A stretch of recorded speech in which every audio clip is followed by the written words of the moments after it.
Halo, selamat malam pemirsa.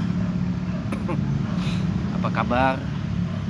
Bertemu lagi di Chatterbox edisi recorded malam ini, hari Sabtu 13 Juli 2024. Mohon maaf gak bisa live lagi karena kondisi lagi kurang sehat, dan ditambah juga saya perlu banyak istirahat. Besok pun begitu. Nah, harus mempersiapkan untuk hari Senin ikut seminar akademik untuk menuju ke agenda besar saya hari Selasa besok, yaitu wisuda. Saya baru lulus S1 kebetulan. Nah, kita dalamin lagi beberapa pembahasan yang sudah lewat ya. Oke, sekarang saya pengen berbagi dikit pada Anda macam-macam makom di dalam kita melafazkan ayat Quran, dalam melantun selawat maupun mengumandangkan azan.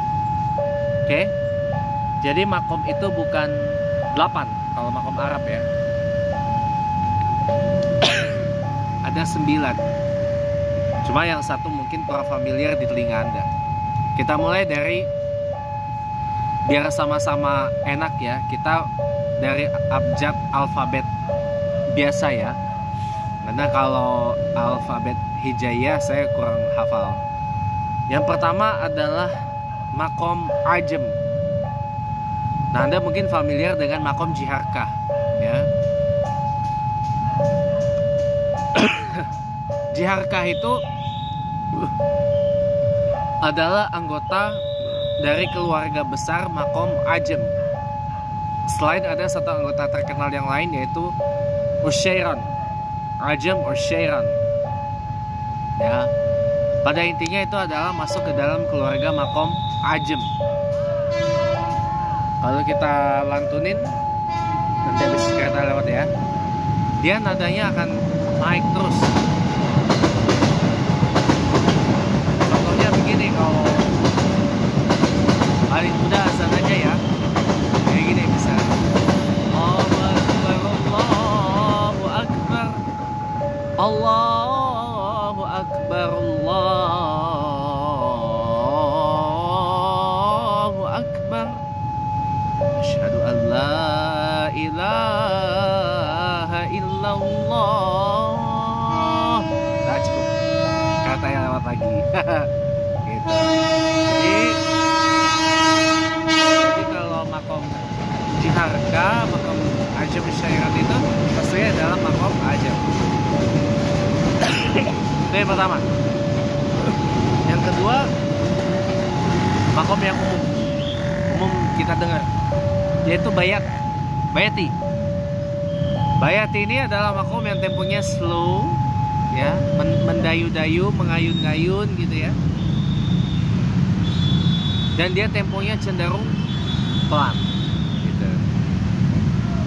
Biasanya dipakai untuk tilawah biasanya. Bismillahirrahmanirrahim. Inna dina indallahil Islam. Ya, cara gitu. Nah, itu bayati ya. Itu biasa dipakai untuk, karena namanya bayati, bait ya, artinya makom yang kita kembali ke rumah. Maksudnya itu kembali ke makom yang awal gitu. Lalu yang berikutnya ada makom hijaz. Nah, hijaz ini paling sering kita dengar pada saat azan, terutama kalau azan Mekah ya. Allahu Akbar, Allahu Akbar, Allahu Akbar, Allahu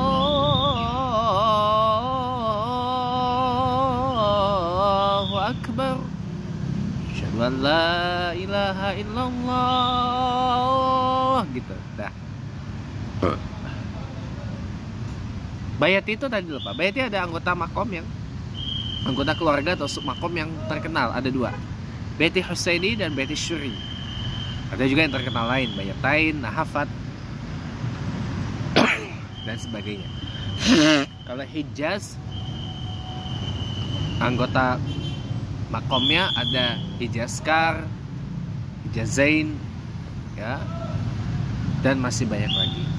Yang berikutnya adalah makom Nahawan. Nahawan tuh di tengah-tengah antara Bayati Hijaz dan juga Ros. Nadanya mirip-mirip. Ada Nahawan yang versi lebih tinggi lagi, namanya Nawa Athar. Nah ini mungkin gak pernah Anda dengar ya di Indonesia, jarang juga dipakai. Dia Nahawan tapi nadanya lebih tinggi lagi gitu, Nawa Athar. Nah makom, submakom Susnak atau Suzinak di Turkiya itu masuk dalam makom Nahawan Nawa Athar ini. Susnak, Nawa Athar gitu. Kok Susnak sih salah? Nikriz. Astagfirullah. Nikriz. Nikriz itu masuk ke dalam makom Nawa Athar. Nikriz adalah anggota dari keluarga makom Nawa Athar gitu, ya. Lalu yang ketujuh itu ada berapa tuh? Ajam, Bayati, Hijaz. Lupa saya. Kurdi ya. Kurdi ya. Lupa. Kurdi yang lagi ngetrend sekarang ini gara-gara Misyari Al-Anfasi. Azannya kayak gini. Allahu Akbar, Allahu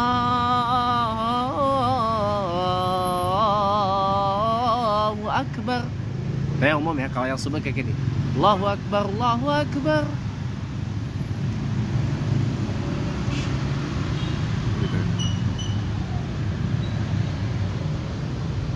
Kalau subuhnya saya agak lupa gimana depannya. Depannya gitu. Ya kalau ini ya kayak gini. Hayya 'alas shalah.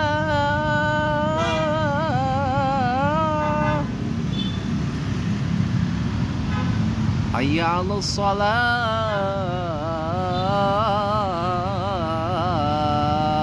Gitu.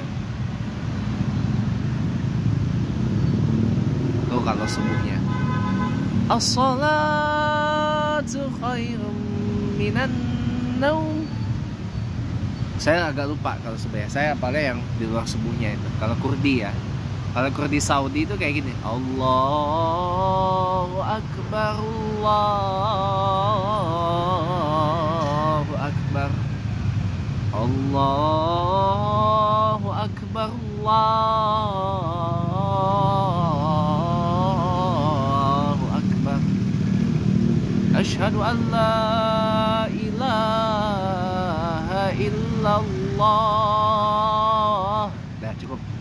Kurdi. Nah di Irak ada satu anggota keluarga dari makom Kurdi yang populer, namanya makom Lami. Nah Lami itu masuknya dalam Kurdi gitu. Tadi Hijaz, Kurdi, Hijaz ke Kurdi juga masuk ada sub makom Kurdi gitu ya.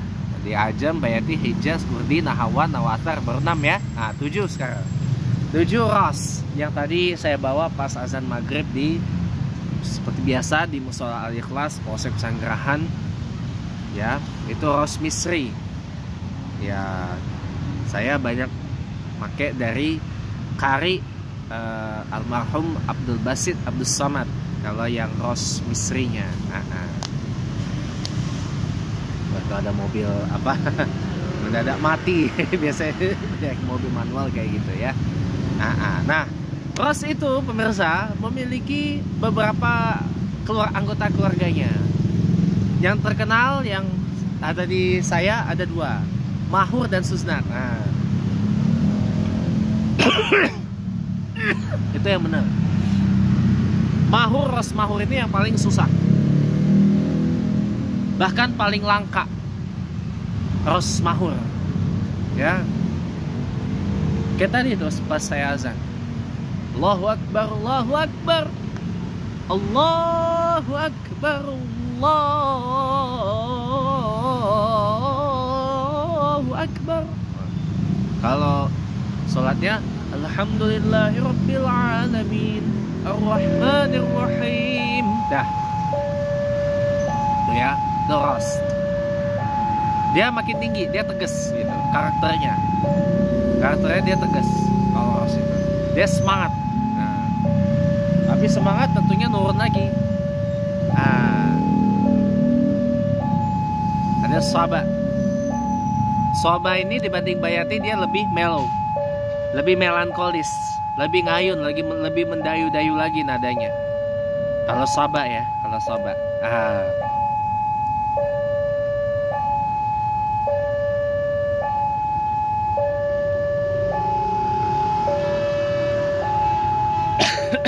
Kalau Soba nadanya lebih mengayun lagi, gitu. Lebih slow, lebih pelan. Dan Soba ini juga adalah yang anggota keluarga makomnya sedikit. Selain Soba itu sendiri, ada juga yang namanya Soba Zamzam. Nah itu doang anggota keluarga dari makom Soba, yaitu Soba Zamzam. Gitu.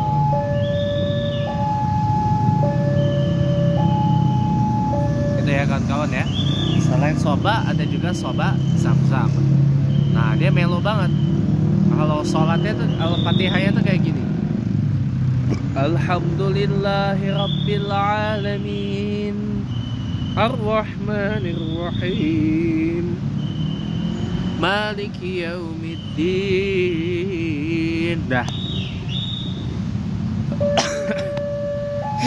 Kalau azannya Asyhadu an la ilaha illallah Asyhadu an la ilaha illallah. Nah, terakhir baru sikah. Nah, sikah ini ibadah dengan Soba ini kakak beradik. Cuma kalau sikah ini Soba melankolis, nadanya sama karakternya. Nadanya lebih ngayun, lebih melankolis, lebih apa? Lebih ngayun ya, lebih mendayu. Cuman Soba itu kalau boleh saya bilang ya, Soba lagi ya, gara-gara kereta lewat ini jadi galpong. Sikah itu adalah Soba versi yang lebih gak terlalu dramatis loh.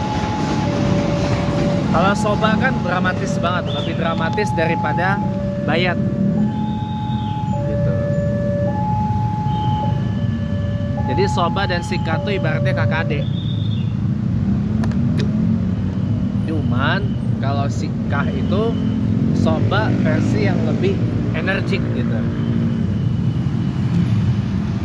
Soba versi yang lebih energik. Nah, Sikah ini sub makomnya atau anggota keluarga makomnya juga banyak. Yang terkenal ada dua yang masuk ke saya, yaitu Huzam dan juga Bustanjar. Kalau di Turki namanya Bastanigar. Bastanigar ya. Itu asalnya dari Bustanjar. Sikah Bustanjar. Dan boleh dibilang Sikah ini adalah makom yang jarang juga dipakai di Indonesia, baik itu untuk azan maupun untuk sholat tilawah. Karena saking kata orang sih sulit. Kalau saya sih nggak sulit ya. Tapi butuh waktu buat latihan. Gitu. Ngerti ya sampai sini ya. Oke. Jadi itu. Kalau azannya kayak gini. Hayya 'alas shalah.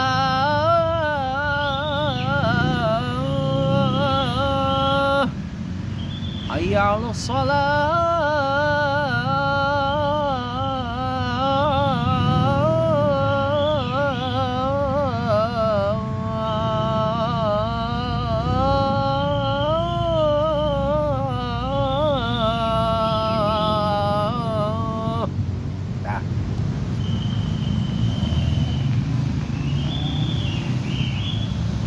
sikah itu.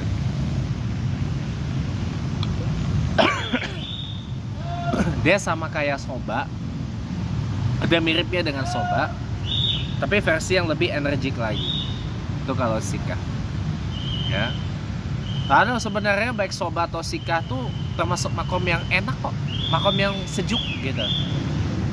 Nah, dari ini saya bikin mudah. Kalau mau makom yang melankolis, dramatis gitu ya, yang mellow gitu ya. Karena kan makom musik Indonesia kan senangnya yang galau-galau, yang melo-melo, ya kan? Ketimbang yang upbeat, yang semangat 45 gitu kan. Nah,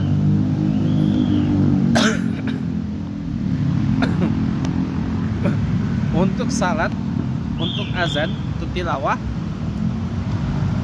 kalau yang mau makom yang melankolis itu, melankolis, dramatis, melo, galau banget, pertama gunakan bayati, kedua hijaz, ketiga kurdi, keempat soba gitu ya, yang kelima sikah. Dari 9 nada itu, dari 9 makam itu. Kalau mau yang upbeat, yang semangat membara 45 gitu ya, pakailah ros, ya. Di samping ros, pakailah juga nahawan dan nawa atlar. Kalau mau yang mengekspresikan kebahagiaan, keceriaan ya, yang happy gitu ya, happy gitu ya, pakailah makom ajab. Untuk salat, untuk tilawah, qiraah, maupun untuk azan. Allahu Akbar, Allahu Akbar. Nah, gitu. Sampai sini paham ya teman-teman ya. Nah, tuh sekedar refreshing dari pembahasan sebelumnya, ya, kurang lebih seperti itu. Mudah-mudahan bisa dipahami dan mudah-mudahan bisa jadi semangat juga ya buat para pemirsa. Nah, yang berikutnya lagi kita pengen ulang lagi bahas tentang Innad dina indallah il Islam itu.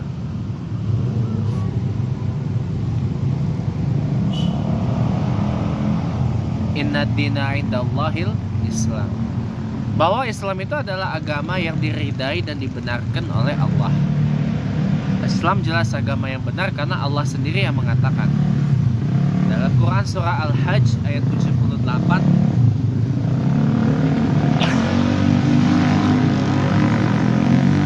itu pun juga disebutkan bahwa Allah sendiri yang memberikan nama tentang ajaran penyembahan dan persujudan, pendudukan diri kepadanya itu adalah dengan nama Muslimun, dengan nama Islam. Dan di dalam Quran juga ditegaskan agama para nabi, agama semua nabi, agama atau ajaran dibawa oleh semua nabi itu adalah Islam. Jadi Islam itu udah final, ada agama yang benar. Mana dalilnya Pak James? Inna dina indallahil Islam. Agama yang benar diridai dan divalidasi langsung oleh Allah itu adalah Islam. Agama yang dibenarkan oleh Allah itu adalah Islam. Allah sendiri yang membenarkan. Asbabun nuzulnya itu terjadi ketika umat Yahudi dan Nasrani itu berkelahi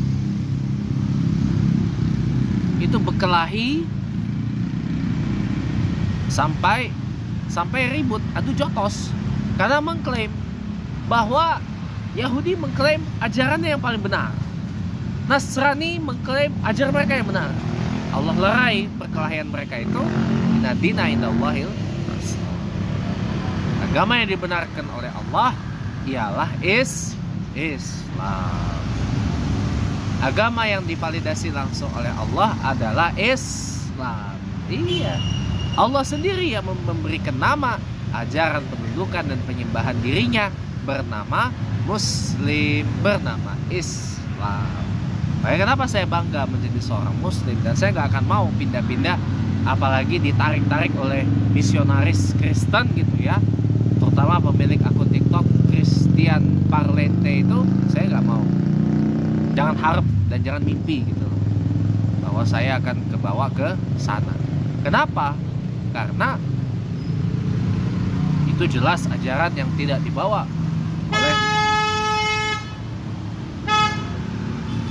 karena itu adalah ajaran yang mohon maaf gitu ya, tidak mendapat validasi langsung oleh Allah, dan ajaran yang jelas-jelas tidak dibawa oleh Nabiullah Isa ibnu Maryam al-Masih alaihi salam.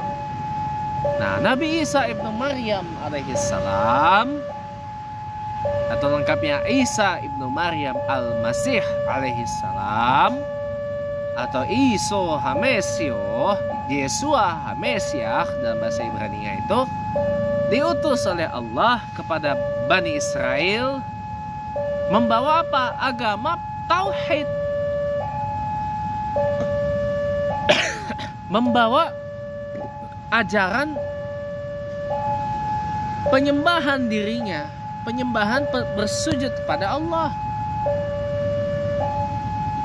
Gitu. Pun begitu juga ketika Allah mengutus Nabiullah Ibrahim alaihissalam, Nabiullah Musa alaihissalam, Nabiullah Nuh alaihissalam, Nabiullah Daud alaihissalam, dan semua nabi termasuk Nabiullah Adam alaihissalam.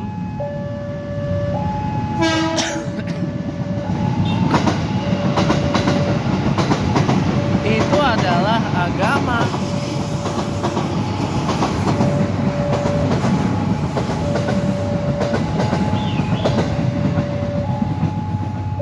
Bentar ya, ada WA. Jadi apa namanya, kita terusin ya. Jadi dari Nabiullah Adam alaihissalam sampai dengan Nabiullah Muhammad ibni Abdullah ibni Abdul Muttalib sallallahu alaihi wasallam, ajaran yang dibawa adalah ajaran Islam. Ajaran bertunduk, menundukkan diri, bersujud, menyerahkan diri kita sepenuhnya kepada Allah. Gitu. Jadi kita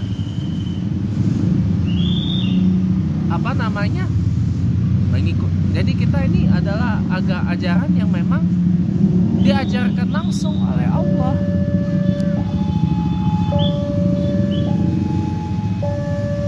Gitu loh. Ajaran yang diberikan namanya langsung oleh Allah. Ajaran Islam. Nah, masalahnya kenapa Islam itu kerap kali menjadi sasaran penghujatan? Ya karena ajaran para penghujat Islam itu adalah ajaran yang tidak divalidasi oleh Allah. Mereka ngiri, mereka cemburu, mereka dengki. Kenapa ajaran mereka ini tidak divalidasi oleh Allah, tidak dibenarkan oleh Allah? Kenapa? Karena para penghujat agama Allah ini adalah penganut ajaran bikinan manusia.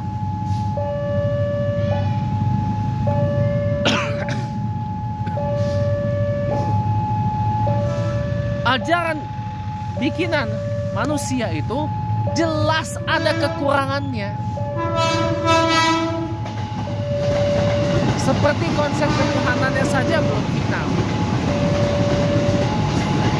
Siapa yang disembah? Gak tahu.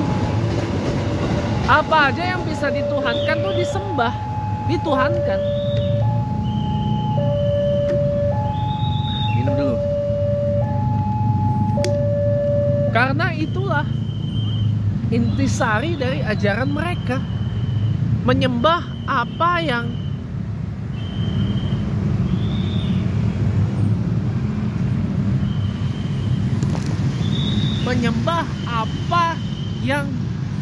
bisa disembah. Itulah ajaran buatan manusia. Dan mereka ngiri. Ajaran mereka tidaklah sempurna. Tapi ajaran Allah, agama Allah yang bernama Islam ini sudah sangat sempurna. Konsep ketuhanannya jelas, konsep keselamatannya jelas, gitu ya. Kenapa dihujat? Kenapa dicaci maki? Kenapa jadi sasaran kebencian? Kenapa? Karena kecemburuan, iri dengki dari mereka yang mengikut ajaran buatan manusia. Ajaran mereka tidak mendapat validasi dari Allah. Kalau ajaran mereka tidak mendapat validasi dari Allah, ya, pasti mereka ngiri. Sasaran hujatan mereka siapa? Allah. Dihujatlah, dicaci makilah Allah dengan diksi yang bermacam-macam. Ya Allah punya dua tangan kanan lah, Allah punya kaki, Allah tidak kelihatan, tidak jelas. Allah mengajarkan ini dan apa, bunuh-bunuh dan sebagainya. Nggak ada itu. Ya, tidak ada. Tidak ada. Tidak ada. Ya. Maka kalau kita merujuk kepada kata kafir, ya, kalau kita menggunakan tafsir dari Sahih Internasional, itu adalah disobedient. Artinya orang-orang yang tidak mentaati agama Allah. Kalau kita menggunakan tafsir Abdullah Yusuf Ali, terjemahan Abdullah Yusuf Ali, kafir itu artinya disbelief. Orang-orang yang tidak mempercayai dan mengimani agama Allah, ajaran agama Allah, gitu. Makanya dihujat, ya, dengan diksi yang macam-macam. Nabi Muhammad, sang penegas dari ajaran Allah ini, dari para nabi-nabi sebelum beliau, jadi sasaran hujatan juga. Kenapa? Karena ajaran buatan manusia gak punya nabi, gak punya rasul, gak punya utusan. Tuhannya pun gak jelas. Namanya juga ajaran manusia. Jadi mereka bisa menuhankan apa saja. Dan belum tentu yang dituhankan itu memiliki utusan untuk menyampaikan ajarannya. Kalaupun ada utusannya, kalaupun ada nabinya ataupun rasulnya, itu pun juga gak sempurna ajarannya. Dan itu pun masih ada berkelompok-kelompok lagi, berbeda-beda lagi, berpecah-pecah lagi. Beda halnya dengan ajaran agama Allah. Oh, ajaran agama Allah itu satu, sudah menyembah kepada satu, menyembah satu Tuhan, satu pribadi, satu hakikat, sudah. Tidak ada istilah satu pribadi, satu apa? Tiga pribadi, satu hakikat, enggak ada. Enggak ada itu. Itu ajaran bikinan manusia. Kalau ajaran agama Allah yang disiarkan oleh para nabi-nabi itu menyembah satu Tuhan, satu pribadi, satu hakikat. Gitu. Sudah paham ya sampai sini ya? Itulah keistimewaan ajaran Islam. Ajaran penundukan dan penyerahan diri kita kepada Allah, ya Allah beri nama Muslim atau Islam. Gitu. Sudah paham ya sampai sini? Jadi ngarang aja kalau cerita, oh Pak, Kristen itu ada ajaran kasih Pak, kasihan delu yang ada. Damai Pak, damai dari mana? Damai dari mana? Ya, ada di dalam satu ini apa? Ada satu di dalam isinya bunuh kalau menolak menuhankan Iso Hamesio atau Esos Christos itu. Ya. Double standard memang. Tapi kalau ajaran Islam, ajaran kasihnya jelas. Ajaran kasih dan ajaran sayang. Bismillahirrahmanirrahim. Dengan menyebut nama Allah yang Maha Pengasih dan Maha Penyayang. Allah mengenalkan dirinya sebagai Maha Pengasih dan Maha Penyayang. Pak, Islam memang damai, Pak. Damai sekali. Al-Malikul Quddusus Salamul Mu'minul Muhaimin. Allah yang maha merajai, Allah yang maha suci, Allah yang maha damai, Allah yang maha mengamankan, memberikan keamanan. Coba lihat dalam Quran surah Al-Hasyr ayat 23. Allahul lazi la ilaha illahul malikul quddus salam. Udah jelas. Jadi konsep kedamaian dalam Islam itu jelas. Islam sendiri adalah damai. Ah, bohong Pak James, buktinya perang mulu. Loh, di dalam Islam itu ada damai, ada perang. Kalau waktunya perang ya perang, bunuh-bunuhan, iya. Melawan kafir-kafir harbi, melawan para penista-penista, penghujat-penghujat agama Allah. Islam ini memang harus tegas. Asyidda'u 'alal kuffar ruhama'u bainahum. Tegas, keras kepada orang kafir. Ruhama'u bainahum. Kalau belum main pedang-pedangan, pakai senjata. Jadi menghadapi para penjahat-penjahat, para kafir-kafir, para penista-penista, penghujat-penghujat agama Allah ini memang harus begitu. Asyidda walal kufaru hama'u bainahum. Jelas. Gitu. Kepada para pengganggu-pengganggu, musuh-musuh Islam, musuh-musuh agama Allah, ya, kepada para pemelintir-pemelintir ajaran para nabi-nabi, dari mulai Nabi Allah Adam alaihissalam sampai Muhammad sallallahu alaihi wasallam, termasuk di dalamnya para nabi Rasulul Asmi, Nabi Allah Isa alaihissalam, Nabi Allah Musa alaihissalam, Nabi Allah Ibrahim alaihissalam, Nabi Allah Nuh alaihissalam.